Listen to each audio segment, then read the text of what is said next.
la première semaine de l'inclusion financière dans l'Union monétaire ouest-africaine que la Banque centrale désormais va organiser annuellement. C'est une semaine qui est organisée partout dans le monde chaque année. Qu'est-ce que c'est que l'inclusion financière? C'est d'abord pouvoir accéder à un point de service, que ce soit une banque, une mutuelle d'épargne-crédit ou un point de service de monnaie électronique. Deuxièmement, il faut utiliser ces services. Il faut être sûr que vous pouvez avoir un compte ou bien que vous pouvez avoir un crédit. Et troisièmement, il faut un coût abordable. Donc cette semaine s'inscrit dans la stratégie qui consiste à faire de sorte que toutes les personnes exclues du service financier, et si je faisais un référendum ici, beaucoup me diraient qu'ils en sont exclus. C'est ça le rôle de cette semaine, c'est de faire de sorte que les gens soient inclus. Et la meilleure façon de les inclure, de ce qu'on a vu aujourd'hui, il faut compter sur les services financiers digitaux, notamment le mobile money, la monnaie qui passe par les portables, les téléphones portables. Vous connaissez les opérateurs principaux au Sénégal. Donc on est venu aujourd'hui ici pour échanger avec l'ensemble des acteurs sur le cadre réglementaire. Comme vous le savez, la Banque centrale réglemente ce secteur. Échanger avec eux sur les ouvertures que ça offre et sur ce qui peut être amélioré. C'est ça l'objet de cette rencontre. Et nous remercions l'Observatoire de la qualité du service financier, avec le président qui est là et avec le secrétaire exécutif, d'avoir bien voulu s'associer avec la Banque centrale pour faire cette journée. Et la monnaie électronique, c'est d'abord sa flexibilité et sa facilité. Vous tous, vous le voyez maintenant.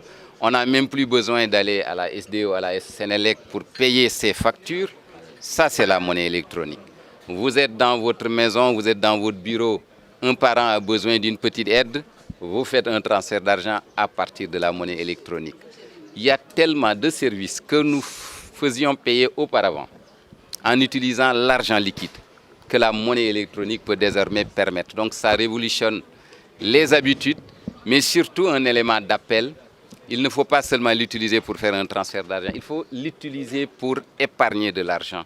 Même la vendeuse de cacahuètes, celle qui vend des beignets, le vendeur de ngogne, on va le dire ainsi, doit pouvoir à la fin de la journée aller dans un point de service et verser l'argent dans le compte de monnaie électronique. Pourquoi? À force de voir qu'il verse quelque chose, on saura qu'il a une capacité d'épargne. Pourquoi les banques ne prêtent pas souvent? Parce que les banques ne connaissent pas la clientèle. Avec la monnaie électronique, vous avez désormais la possibilité de faire connaître votre chiffre d'affaires mensuel, quotidien. Que ça soit 1 000 francs, 2 000 francs, 3 000 francs, c'est certain que les gens savent ce que vous gagnez chaque jour.